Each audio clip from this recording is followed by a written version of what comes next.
As Ike takes up surfing here in Huntington Beach, he is sadly ripped off and given a bad board by the local surf shop. We're going to see if we can find a local to interview about surfboards.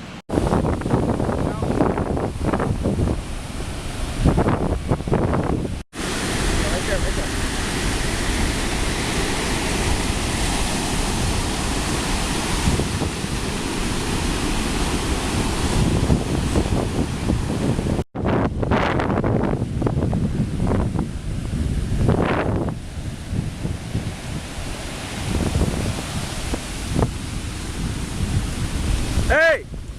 Come here! Excuse me! Excuse me!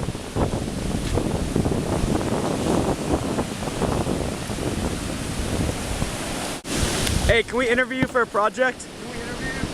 Yeah, no problem. Alright, awesome. Now let me ask you a few questions. What's the best surfboard to start off on? Well, I started at a very young age, and I started on a fun board, which is a longboard, and it's really good for beginners because it's a lot easier. It's hard to paddle all day long, so it's easier to catch the waves. You know what I mean? The way it just takes you in, and you just do it. Now, what would be the cost of a standard beginner surfboard?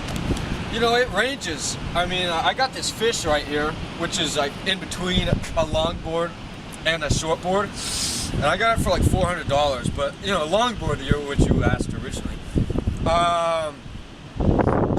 If you want a bad one, if you could get used ones for $100, $200. But if you want a real legit one, that could go for $400 to $700. Now, how would you describe the local surfers in the area?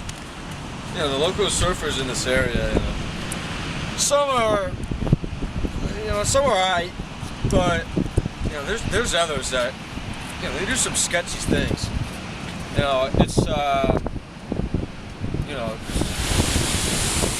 We're here at the Huntington Beach Pier. When Ike first got here, he would lean against this very railing and think about the mess he got himself into.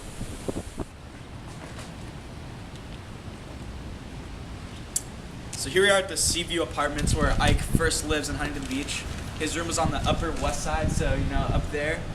And the apartments were pretty run down, and the name was pretty misleading for Ike because obviously you can tell he didn't have a view of the sea. And it overlooked an alleyway, and so here we have Seaview Apartments. This cafe, similar to the one Ike would go to across from his apartment, is the place he would go to get the inside scoop on some of the local surfers. As you can see, we're right here at Ocean Avenue. There's a place off Ocean Avenue where I used to sit and talk with you. We were both 16 and it felt so right, sleeping all day, staying up all night. We're here at the elementary school on Ocean Avenue, where Ike camped out to monitor the apartment across the street in search of any suspicious activity regarding Hound Adams. It's crazy to think Ike camped out here for such a long time and observed this house. In a local surf shop, kind of like the one two of Huntington Beach's most famous surfers, Hound and Preston, used to own, where they would promote their brand, Tapping the Source. We're here at the fishing village. This fishing village here is similar to the one Hound Adams would describe in the book as being beautiful. Yeah, right after telling Ike that they are now brothers of the sea.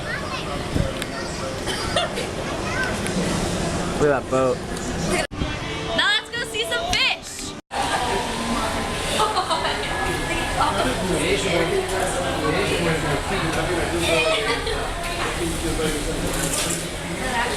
Say hi, guys. Do it. If I threw it in your face. What the? Holy shit. Is that shark? No. Alright, so right now We're at the hospital where Terry Jacobs was staying. He's been the talk of the party for about a week now because he's been in intensive care and nobody really knows the real reason why. But the only answer that people have is that Preston is now a wanted man. Alright, so here we are at a nightclub. See him there. Now, after Ike would get mixed into the Huntington Beach culture, he got sucked into the nightclub life, and he would spend most of his time here drinking and partying and doing drugs. Oh yeah. Nice.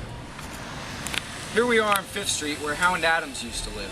Him, Ike, and the boys would stay here frequently and party and use drugs.